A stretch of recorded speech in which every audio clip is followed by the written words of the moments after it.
Hello everyone. ताले आज आम डिस्कसन करवा ओस्टेट ओडिया क्वेश्चन ओस्टेट 2016 टू आरंभ करके 2021 सेकेंड पर्यंत सबू ओस्टेट ओडिया ग्रामर क्वेश्चन आम डिस्कसन करवा गोटे वीडियो रे। तेणु समस्ते वीडियोटी को फर्स्ट टू लास्ट पर्यंत भल भाव में देखिए। वीडियोटी बहुत इंपोर्टेंट, निश्चित ओस्टेट एग्जाम समस्त को हेल्प करवा। ताले ठीक अच्छे, पैसेज किसी दरकार ना, तेणु पैसेज को मुझे स्किप कर दूची। तापर आम डायरेक्ट क्वेश्चन स्टार्ट करवा। पैसेज ये सरीगला। ताले देखो कौटू आसला, सन्याबास रु आसीचे। ताले कौन हम देख, सन्याबास क्यों समास अंतर्गत? सन्याबास देख ये सन्याबास माने कौन? सैन्य मानकर जो बास करते सन्याबास है। ताले यहाँ कौन हम? तत्पुरुष समास, कहीं ये विभक्ति आसला षष्ठी विभक्ति सैन्य मानकर बास, तेणु सन्याबास। तापर क्वेश्चन, केउटी तद्धित पद? द्विपायन, भंगुर, छंदणी, जियंता। ताले देख यहाँ हम कौटा तद्धित शब्द ना द्विपायन तद्धित शब्द। Option A. कुंभार बोहू झाटिकी नगले माटिकी जाऊ। रेखांकित पदटी पदरे क्यों विभक्ति युक्त होइछि? माटी की जाऊ। ताले एटा कौन हम? प्रथम विभक्ति माटी की जाऊ माने थरकू थर पड़ी तले चलई अभ्यास सर बड़ी। रेखांकित पदटी क्यों प्रकार अवय? थरकू थर माने कौन? बारंबार अर्थरे विपसार्थक अवय।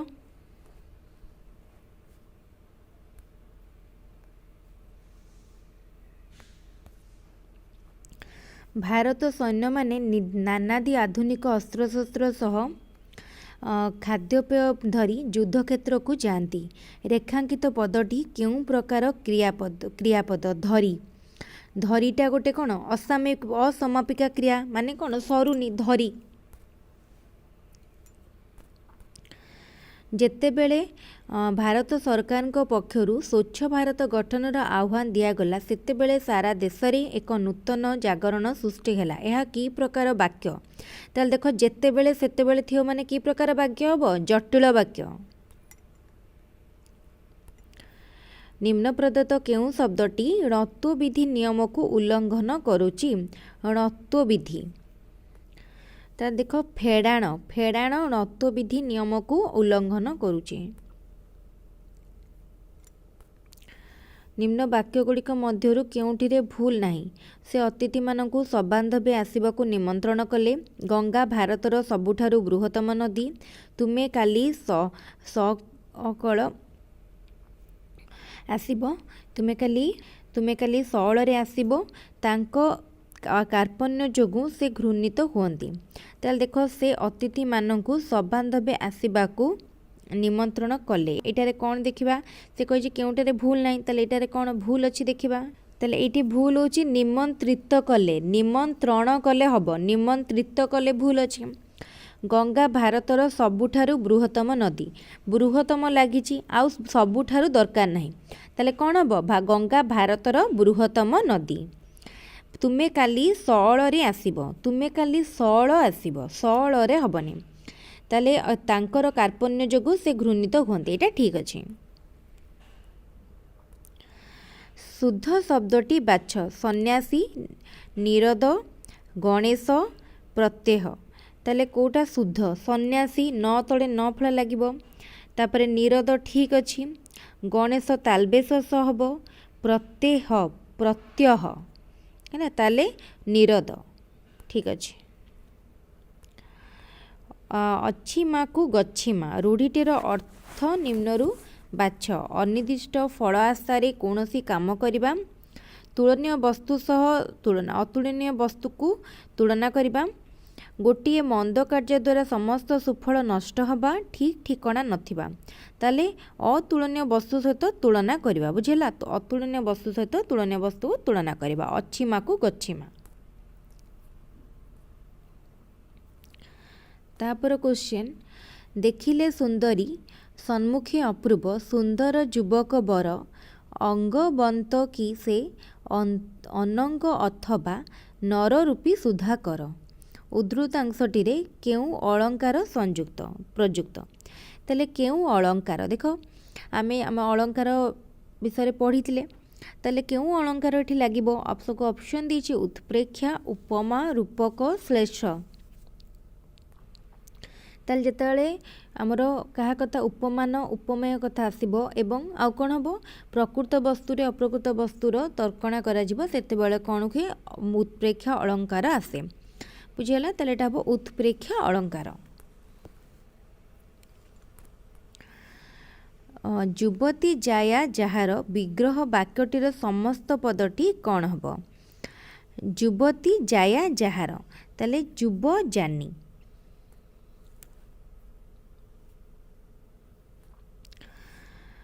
ତାପରେ କ୍ୱେଶ୍ଚନ୍, 3-13 କରିବା। 3-13 କରିବା এই ରୂଢ଼ିଟିର ଅର୍ଥ କ'ଣ? 3-13 କରିବା ମାନେ ଠକିବା।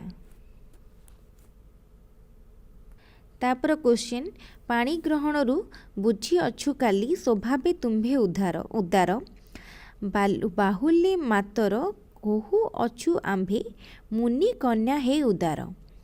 ଉଦ୍ଧୃତାଂଶଟିରେ କେଉଁ ଅଳଙ୍କାର ପ୍ରଯୁଜ୍ୟ? ତାହେଲେ ଦେଖ, ଯେଉଁଠି ଗୋଟିଏ ଶବ୍ଦ ଏକରୁ ଅଧିକ ଅର୍ଥ ପ୍ରକାଶ କରେ ତାକୁ ଆମେ ସେଠି କହିଥାନ୍ତି ଶ୍ଲେଷ ଅଳଙ୍କାର। ତାହେଲେ ଏଠି କ'ଣ ହେବ? ଶ୍ଲେଷ ଅଳଙ୍କାର।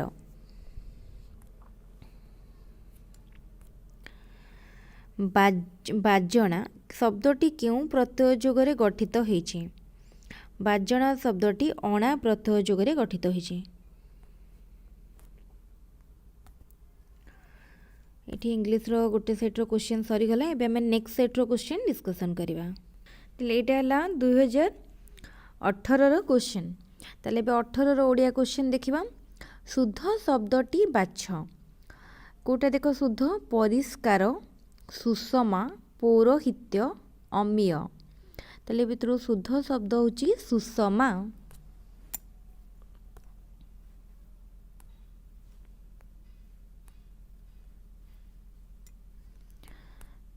ତାପରେ କ୍ୱେଶ୍ଚନ୍, ଶ୍ଵେତାଙ୍ଗ ଚଢ଼େଇ ଗୃହେ ସମାଗତ ନିରଭେଦି କିମ୍ବା ଉଠେ ଐରାବତ।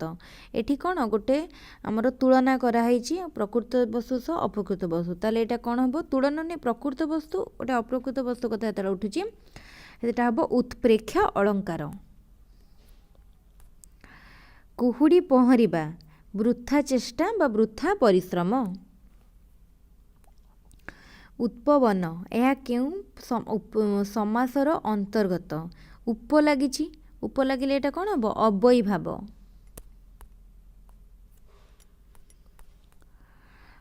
କେଉଁ ରୂଢ଼ିଟି ପ୍ରତିଶୋଧ ନେବା ଅର୍ଥରେ ପ୍ରଚଳିତ? ରକ୍ତ ଚାଉଳ ଚୋବେଇବା କ'ଣ? ରାଗରେ ଜର୍ଜରିତ ହେବା।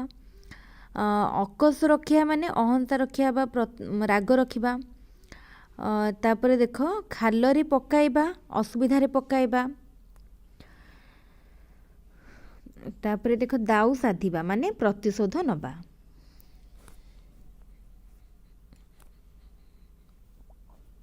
ତାପରେ ପ୍ୟାସେଜଟା ଦରକାର ନାହିଁ। ତାପରେ କ୍ୱେଶ୍ଚନ୍ ଦେଖିବା ଏଠୁ। ହଁ, କଳୁଷ ପଙ୍କେ ମୁହିଁ କେତେ ମଳିନ କେମନ୍ତେ ସରି ତୋର ହେବି ନଳିନ। ଉଦ୍ଧୃତାଂଶଟି କେଉଁ ଅଳଙ୍କାର ପ୍ରଯୁଜ୍ୟ? ତାହେଲେ ଦେଖ, ଏଇଠି ଆମର ଉପମାନ ଆଉ ଉପମେୟ ମଧ୍ୟରେ ଅଭେଦ କଳ୍ପିତ ହେଉଛି। କାହିଁକି ନା କେମିତି ଅଭେଦ ଜାଣିଲ? କେମନ୍ତ ସରି ହେବି ତ ସରି ହେବି ନଳିନ, ମାନେ ଏଠି ସେ କ'ଣ କରୁଛନ୍ତି? କଳୁଷ ପଙ୍ଖୀ ମୁହିଁ କେତେ ମଳିନ, ମାନେ ଏଠି ମଳିନ ସେ ନଳିନ ସହିତ ନିଜକୁ ତୁଳନା କମ୍ପେୟାର କରୁଛନ୍ତି, ବା ଏଠି ଆମର ଉପମାନ ଓ ଉପମେୟ ମଧ୍ୟରେ ଅଭେଦ କଳ୍ପିତ ହେଉଛି। ତାହେଲେ ଏଇଟା ଯୋଉଠି ଅଭେଦ କଳ୍ପିତ ହେଉଥାଏ ସେଠି ହୁଏ ରୂପକ ଅଳଙ୍କାର।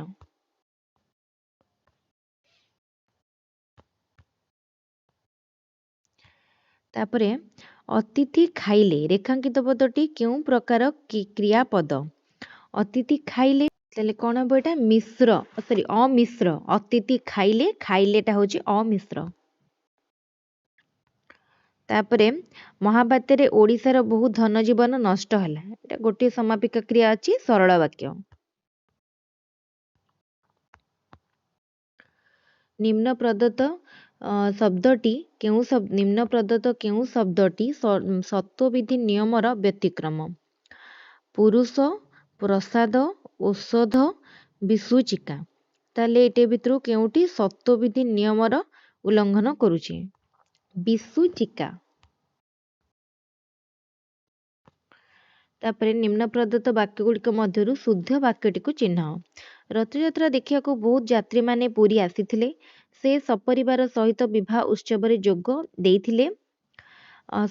ଶିକ୍ଷକ ସଂକ୍ଷେପରେ ଉତ୍ତର ଦେବାକୁ ନିର୍ଦ୍ଦେଶ ଦେଲେ। ମୂଷା ଗଣେଶଙ୍କ ବାହନ ଅଟେ। ତାହେଲେ ଦେଖ, ପ୍ରଥମେ ରଥଯାତ୍ରା ଦେଖିବାକୁ ବହୁତ ଯାତ୍ରୀ ପୁରୀ ଆସିଥିଲେ ହେଲା, ନହେଲେ ଯାତ୍ରୀମାନେ ପୁରୀ ଆସିଥିଲେ। ଭୁଲ ଅଛି ଏଟା। ସେ ସପରିବାର ସହିତ, ତାହେଲେ ପରିବାର ସହିତ ହବ, ନହେଲେ ସପରିବାର ହବ। ଆଉ ସପରିବାର ହେଲେ ଆଉ ସହିତ ଲାଗିବନି, ତାହେଲେ ଭୁଲ ଅଛି। ମୂଷା ଗଣେଶଙ୍କ ବାହନ ଅଟେ, ତାହେଲେ ଗଣେଶଙ୍କ ସ୍ପେଲିଂ ଏଠି ଭୁଲ ଅଛି। ଶିକ୍ଷକ ସଂକ୍ଷେପରେ ଉତ୍ତର ଦେବାକୁ ନିର୍ଦ୍ଦେଶ ଦେଲେ, ଏଇଟା ଠିକ ଅଛି। ତାପରେ ଶିଷ୍ୟ ଶବ୍ଦଟି କେଉଁ ପ୍ରତ୍ୟୟ ଯୋଗରେ ଗଠିତ ହୋଇଛି? ଶିଷ୍ୟ ଜ ପ୍ରତ୍ୟୟ ବା ୟ ପ୍ରତ୍ୟୟ ଯୋଗରେ ଗଠିତ ହୋଇଛି। ଅନୁରୂପ କେଉଁ ସମାସର ଅନ୍ତର୍ଗତ? ଅନୁ ଲାଗିଛି, ଏଟା ଅନୁ ଅବୟଭାବ ସମାସ।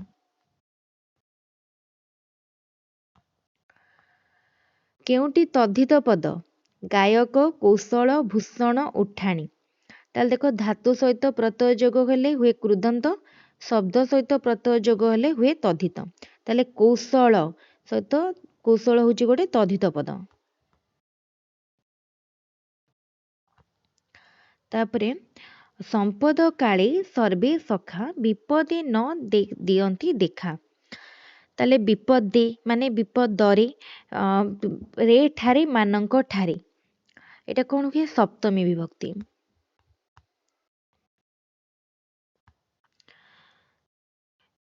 ଆହେ ଦୟାମୟ ବିଶ୍ୱ ବିହାରୀ ରେଖାଙ୍କିତ ପଦଟି କେଉଁ ପ୍ରକାର ଅବ୍ୟୟ? ତାହେଲେ ଏଇଟା ଆହେ ମାନେ କଣ? ସମ୍ବୋଧନ କରାହଉଛି, ସମ୍ବୋଧନ ସୂଚକ ଅବ୍ୟୟ। ତାହେଲେ 2018ର ଓଡ଼ିଆ କ୍ୱେଶ୍ଚିନ୍ ଇଜି ଲାଗୁଛି, ଭଲ ଲାଗୁଛି। ତାପରେ ନେକ୍ସଟ ଆମେ ଯିବା 2019କୁ। ତାହେଲେ ଏଇଟା ହେଲା 2019ର କ୍ୱେଶ୍ଚିନ୍। ପ୍ୟାସେଜ ତ ଆମ କରିବାରନି, ତାପରେ ନେକ୍ସଟ କ୍ୱେଶ୍ଚିନ୍ ଦେଖିବା। ତାହେଲେ ଦେଖ, କ୍ୱେଶ୍ଚିନ୍ କଣ ଦେଇଛି? କଥା ପକାଇବା ରୂଢ଼ିଟି କେଉଁ ଅର୍ଥରେ ପ୍ରଚଳିତ? ନିଷ୍ପତ୍ତି କରିବା, ଗୁପ୍ତ କଥା ପ୍ରଘଟ କରିବା, ବାଧା ଦେବା, ପ୍ରସ୍ତାବ ଦବା। ହେଲେ କଥା ପକାଇବା ମାନେ ହଉଛି ପ୍ରସ୍ତାବ ଦବା। ତାପରେ କ୍ୱେଶ୍ଚିନ୍, ଦର୍ଦୁର ରବ ଶୁଣି ନୀରବ ପିକ, ମୂଢ଼ ସଭାରେ ମୂକ ଯଥା ଧାର୍ମିକ। ଏଠାରେ କେଉଁ ଅଳଙ୍କାର ରହିଛି? ତାହେଲେ ଦେଖିବା କଣ ହବ? ଦର୍ଦୁର ରବ ଶୁଣି ନୀରବ ପିକ, ମୂଢ଼ ସଭାରେ ମୂକ ଯଥା ଧାର୍ମିକ। ଏଇଟା ହବ କଣ? ଉପମା ଅଳଙ୍କାର।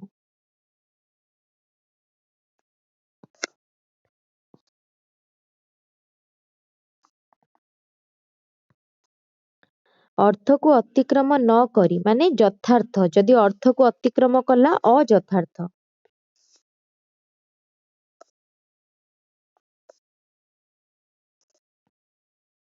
ତାପରେ କ୍ୱେଶ୍ଚିନ୍, ମାସ ମାନଙ୍କରେ ମାର୍ଗଶିର ଶ୍ରେଷ୍ଠ, ମାନେ ମାସ ମାନଙ୍କ ମଧ୍ୟରେ ମାର୍ଗଶିର ଶ୍ରେଷ୍ଠ। ଏଠାରେ ମାନଙ୍କ ଠାରେ କଣ? ସପ୍ତମୀ। ଘୋଡ଼ା ମୁହାଁ, ଏହା କେଉଁ ସମାସ ନିଷ୍ପନ୍ନ? ଏହା ବହୁବ୍ରୀହି ସମାସ ନିଷ୍ପନ୍ନ।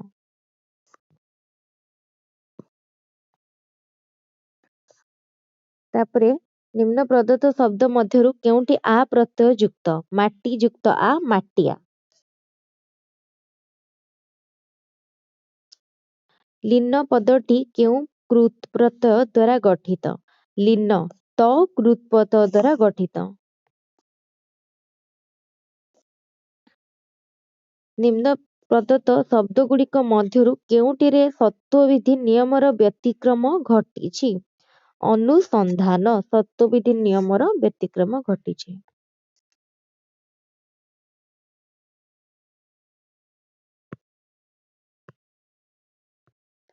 ତାପରେ କାନ୍ଧ ଲଗାଇବା ମାନେ କଣ? ସାହାଯ୍ୟ କରିବା।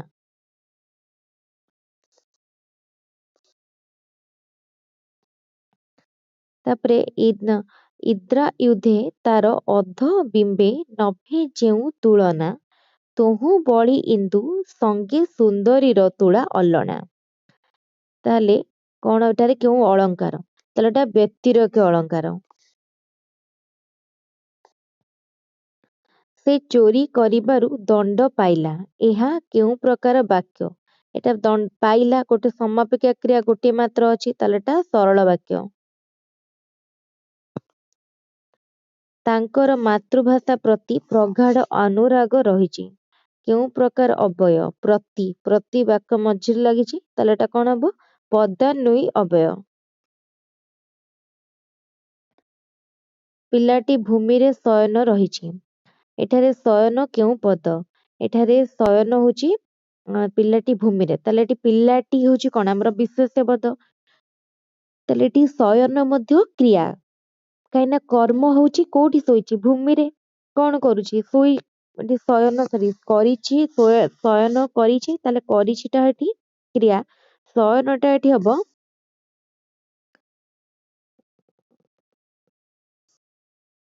ମାନେ ଯଦି କଣ କରୁଛି, ଶୟନ ଯେହେତୁ କରିଛି, ତାହେଲେ ଏଠି ବିଶେଷ୍ୟ।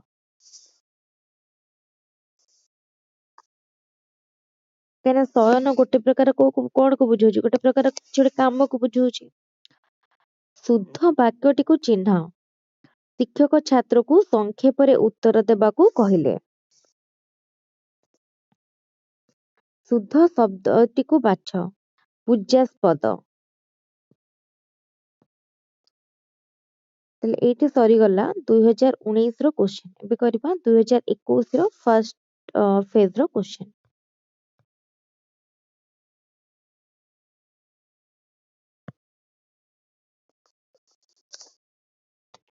ଏଇଟା ହଉଛି 2021ର ଫାର୍ଷ୍ଟ ଫେଜ୍ର ଓଷ୍ଟେଟର ଓଡ଼ିଆ କ୍ୱେଶ୍ଚନ। ତାହେଲେ ଫାର୍ଷ୍ଟ ଆମେ ପ୍ୟାସେଜ ତ ଡିସ୍କସନ କରିବାନି, କାହିଁକିନା ପ୍ୟାସେଜ ମତେ କରିପାରିବେ। ତାହେଲେ ଡାଇରେକ୍ଟ ଆମେ କ୍ୱେଶ୍ଚନକୁ ଯିବା। ତୁଳସୀ ଦୁଇ ପତ୍ରରୁ ବାସେ, ବିଛୁଆତି ଦି ପତ୍ରରୁ କୁଣ୍ଡାଇ ହୁଏ, ଏହା କେଉଁ ପ୍ରକାର ବାକ୍ୟ? ତାହେଲେ ଦେଖ ଏଠି ଏକାଧିକ ଦୁଇଟି ଅଛି ସମାପିକା କ୍ରିୟା, କମା ଦ୍ୱାରା ଦୁଇଟି ବାକ୍ୟକୁ ଯୋଡା ହେଇଛି, ତାହେଲେ ଏଇଟା ହଉଛି ଯୌଗିକ ବାକ୍ୟ। ତାପରେ କ୍ୱେଶ୍ଚନ, ସବୁଠି ମିଛ ହରିନାମ ସତ, ଏଥିରେ ସବୁ କେଉଁ ପଦ? ଏଥିରେ ଦେଖ ସବୁଟି ହଉଛି ସର୍ବନାମ। ନିରର୍ଥକ, ଏହା କେଉଁ ସମାସ ନିଷ୍ପନ୍ନ ପଦ? ନିରର୍ଥକ ଯାହାର କିଛି ଅର୍ଥ ନାହିଁ, ଯାହାର ନିରର୍ଥକ, ତାହେଲେ ଏଇଟା ହଉଛି ଅର୍ଥ ନାହିଁ ଯାହାର ନିରର୍ଥକ କହିଲେ ବହୁବ୍ରୀହି ସମାସ। ତାପରେ ଦେଖିବା ସଟା ବଟା କରି, ରୂଢିଟିର ଅର୍ଥ କଣ? ସଟା ବଟା କରି ମାନେ କୌଣସି ମତେ। ତାପରେ ନିମ୍ନୋକ୍ତ ଶବ୍ଦ ଗୁଡିକ ମଧ୍ୟରୁ କେଉଁଟି ଅପ୍ରତ୍ୟୟ ଯୋଗ ହେଇଛି? ଗବ୍ୟ, ଦୈତ୍ୟ, ବୈଦ୍ୟ, ସୈନ୍ୟ। ତାହେଲେ କେଉଁଟିରେ ଅପ୍ରତ୍ୟୟ ଯୋଗ ହେଇଛି? ତାହେଲେ ଦେଖ ବୈଦ୍ୟରେ ଅପ୍ରତ୍ୟୟ ଯୋଗ ହେଇଛି। ତାପରେ ଶୁଦ୍ଧ ଶବ୍ଦଟିକୁ ବାଛ। ଚାକିରି, ଭରସା, ଉପତ୍ୟକା, ସାରଥୀ। ତାହେଲେ ଦେଖ ଚାକିରି, ରେ ଏଟା ଦୀର୍ଘୀ ହବନି। ତାପରେ ଭରସା ମତେ ଭୁଲ ଅଛି, ଉପତ୍ୟକା, ତାପରେ ଦେଖ ସାରଥୀ ଠିକ ଅଛି।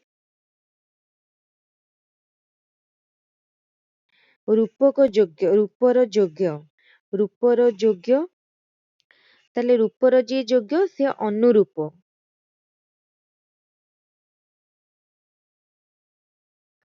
ଭୁଲ ନଥିବା ବାକ୍ୟଟିକୁ ଚିହ୍ନାଅ। ସେ ଅତିଥି ମାନଙ୍କୁ ସବାନ୍ଧବେ ଆସିବାକୁ ନିମନ୍ତ୍ରଣ କରିଥିଲେ। ତାପରେ ଦେଖ ଗୌତମ ମୃତ ଶବକୁ ଦେଖିବା ପରେ ସନ୍ନ୍ୟାସୀ ହେବାକୁ ସ୍ଥିର କଲେ। ଦେଖିବା ପରେ ଆଚ୍ଛା ତାପରେ ଶିକ୍ଷା ପ୍ରସାର ଦ୍ୱାରା ଜାତିର ସର୍ବାଙ୍ଗୀନ ଉନ୍ନତି ସାଧିତ ହୁଏ। ଭିନ୍ନକ୍ଷମ ମାନଙ୍କୁ ସକ୍ଷମ କରିବା ପାଇଁ ସରକାର ବହୁ ଯୋଜନା ମାନ କରୁଛନ୍ତି। ତାହେଲେ ଦେଖ ଫାର୍ଷ୍ଟ ସେ ଅତିଥି ମାନଙ୍କୁ ସବାନ୍ଧବେ ଆସିବା ପାଇଁ ନିମନ୍ତ୍ରିତ କଲେ ଅଛି, ତାଟା ତ୍ରିତ ହବନି, ନିମନ୍ତ୍ରଣ କଲେ ଭୁଲ ଅଛି। ତାପରେ ଗୌତମ ମୃତ ଶବକୁ ଦେଖିବା ପରେ ସନ୍ନ୍ୟାସୀ ହବାକୁ ସ୍ଥିର କଲେ। ଦେଖିବା ପରେ ନୁହଁ, ଦେଖିଲା ପରେ ଭୁଲ ଅଛି। ତାପରେ ଶିକ୍ଷା ପ୍ରସାର ଦ୍ୱାରା ଜାତିର ସର୍ବାଙ୍ଗୀନ ଉନ୍ନତି ସାଧିତ ହୁଏ, ଏଇଟା ଠିକ ଅଛି। ତାପରେ କ୍ୱେଶ୍ଚନ ରମଣୀୟ ଶବ୍ଦଟି କେଉଁ କୃତ ପ୍ରତ୍ୟୟ ଦ୍ୱାରା ଗଠିତ? ରମଣୀୟ, ତାହେଲେ ଦେଖ ରମଣୀୟ ହେଉଛି ଅନ୍ୟ ପ୍ରତ୍ୟୟ ଦ୍ୱାରା ଗଠିତ।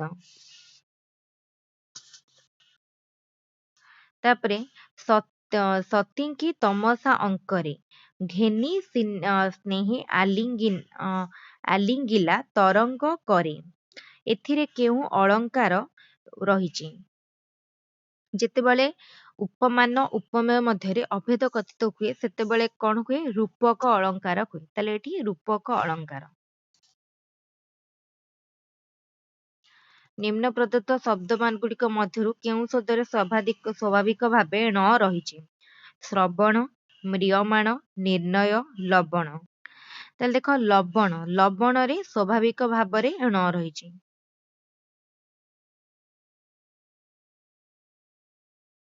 ତାପରେ ମନ୍ଦିରଟି 2 ବର୍ଷରେ ତୋଳା ହେଲା।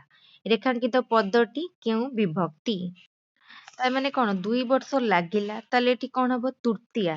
2 ବର୍ଷରେ ବା 2 ବର୍ଷରେ ଯୋଉ ହେଇଛି ତାହେଲେ ଏଟା ତୃତୀୟା।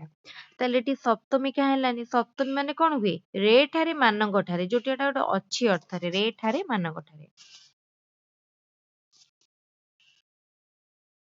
ତାପରେ ସରେ ରସେ ସଟପଦ ସାରଥୀ ରସରେ ବୁଲେ ସଦା ଲବି ସ୍ଥିର ନୋହି କା ପାଶରେ, ଏଥିରେ କେଉଁ ଅଳଙ୍କାର ପ୍ରଯୁକ୍ତ? ତାହେଲେ ଦେଖ ଏଠି ସ ର ଏଟା କେତେ ଥର ବ୍ୟବହାର ହେଇଛି? ତାହେଲେ ଗୋଟେ ବ୍ୟଞ୍ଜନ ବର୍ଣ୍ଣ ଯଦି ବାରମ୍ବାର ବ୍ୟବହୃତ ହଉଥିବ ତାହେଲେ ପ୍ରୟୋଗ ହଉଥିବ ତାକୁ କଣ କୁହାଯାଏ? ସେ ଅଳଙ୍କାରକୁ ଅନୁପ୍ରାସ ଅଳଙ୍କାର। ଉଠିଆ ଖାଇବା ମାନେ ମାଗଣା ଖାଇବା।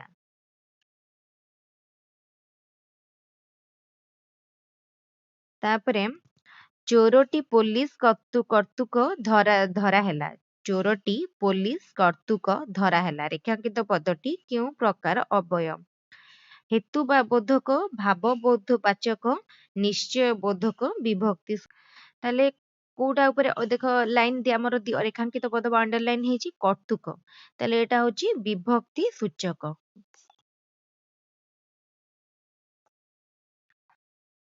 ତାହେଲେ ଏଠି ସରିଗଲା ଆମର 2020 ର ଫାର୍ଷ୍ଟ ସେଟ ର କ୍ୱେଶ୍ଚନ। ତାହେଲେ ୟା ପରେ କରିବା 2021 ର ଫାର୍ଷ୍ଟ ସେଟ ର କ୍ୱେଶ୍ଚନ। ତାହେଲେ ୟା ପରେ କରିବା 2021 ର ସେକେଣ୍ଡ ଫେଜ ର Odia question.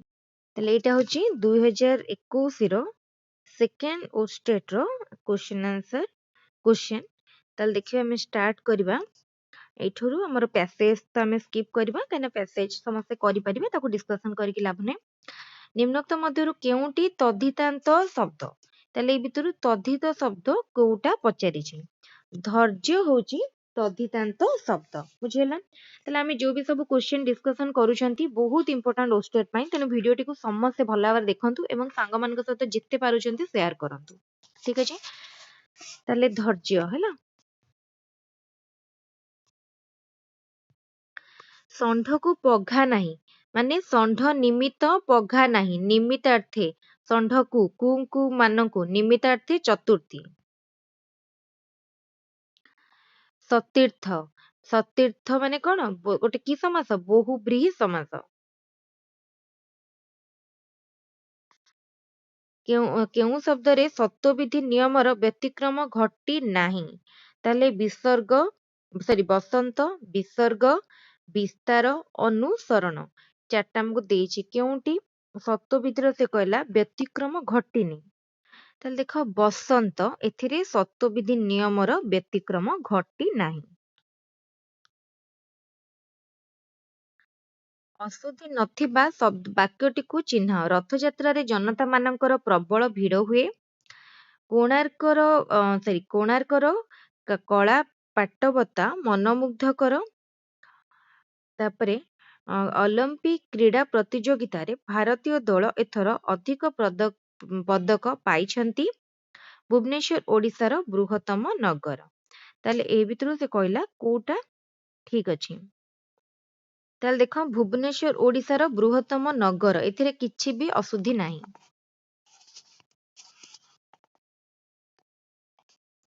Madhubabu entrance pass କଲା ବେଳକୁ କଲିକତାକୁ ରେଳପଥ ନଥିଲା। ଏହା କେଉଁ ପ୍ରକାର ବାକ୍ୟ? ଏଇଟା ହଉଛି କଣ? ସରଳ ବାକ୍ୟ।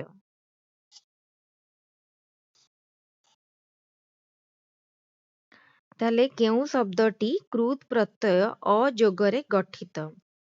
ତାହେଲେ ଦେଖ ଘାତ ଶବ୍ଦଟି କ୍ରୁଦ୍ ପ୍ରତ୍ୟୟ ଅଯୋଗରେ ଗଠିତ। ଶୁଦ୍ଧ ଶବ୍ଦଟିକୁ ବାଛ। ସ୍ୱର୍ଗତ ମାମୁଁ ସାକ୍ଷୀ ଗୋପାଳ। ତାହେଲେ ଏ ଭିତରୁ ସ୍ୱର୍ଗତ ମାମୁଁ ଓତପ୍ରୋତ ସାକ୍ଷୀ ଗୋପାଳ। ତାହେଲେ ଓତପ୍ରୋତ ଶୁଦ୍ଧ ଶବ୍ଦ।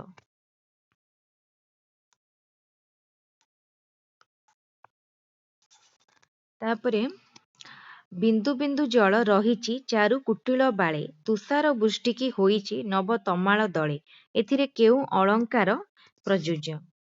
ତାହେଲେ ଦେଖ ଏଠି ଉତ୍ପ୍ରେକ୍ଷା ଅଳଙ୍କାର। ଭାରତୀୟ ସୈନ୍ୟମାନଙ୍କର ସାହସ ଅତୁଳନୀୟ। ରେଖାଙ୍କିତ ଅଂଶଟି କେଉଁ ପଦ? ଭାରତୀୟ ସୈନ୍ୟମାନଙ୍କର ସାହସ ହେଲା। ସାହସ ପାଖରେ ସାହସଟା ହଉଛି କଣ? ବିଶେଷ୍ୟ ସରି ସାହସଟା ହଉଛି ଗୋଟେ ଗୁଣକୁ ବୁଝଉଛି, ତାହେଲେ ଏଟା ବିଶେଷ୍ୟ ପଦ। ତାହେଲେ ଦେଖ ଯଦି ଏବେ ହେଇଥାନ୍ତା ଭାରତୀୟ ସୈନ୍ୟମାନେ ଭାରି ସାହସୀ, ତାହେଲେ ଏଠି ସାହସୀଟା ହେଇଥାନ୍ତା କଣ? ବିଶେଷଣ। ବୁଝିହେଲା? ମାନେ ମାନେ ଗୋଟେ ଗୁଣ ଇଏକୁ ବୁଝିଥାନ୍ତା, କିନ୍ତୁ ଏଠି ଗୋଟେ ଗୁଣର ନାମକୁ ବୁଝଉଛି ସାହସ, ତେଣୁ ଏଟା ବିଶେଷ୍ୟ। ଶୋଭିବ ଉତ୍କଳ ସଦ୍ମେ ସଦାଶୟା, ସରେ ଯଥା ପଦ୍ମେ ପଦ୍ମେ ପଦ୍ମାଳୟା। ତାହେଲେ ଦେଖ ଏଇଠି କଣ ହବ ନା ଏଟା ହବ ଉପମା ଅଳଙ୍କାର। ଉପମା ହବ। ଉପମା ଦେଖ କାହିଁକି ହେଲା? କାହିଁକି? ତାହେଲେ ଗୋଟେ ସର୍ଟକଟ ଟ୍ରିକ୍ ମନେ ରଖିଥିବ, ଯଥା ଅଛି, ଯଥା ଥିଲେ ହବ ଉପମା।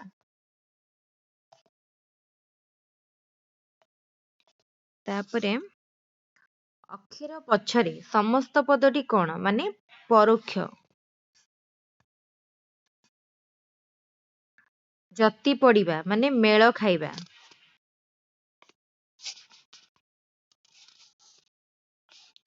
ଖାଇବାର ପୁତ୍ର ଗଲା ମଥୁରାପୁରକୁ। ରେଖାଙ୍କିତ ଅଂଶଟି କେଉଁ ପଦ? ଖାଇବାର ପୁତ୍ର ମାନେ ବିଶେଷ୍ୟ ପଦ, ବିଶେଷଣ ପଦ। ପୁତ୍ର ହେଲା କଣ?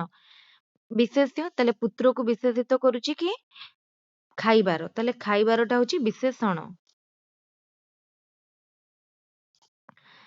ଛଇ ଦେଖାଇବା ରୂଢିର ଅର୍ଥ କଣ? ଛଇ ଦେଖାଇବା ମାନେ କଣ? ଛଇ ଦେଖାଇବା ମାନେ ଭଙ୍ଗି ଦେଖେଇବା।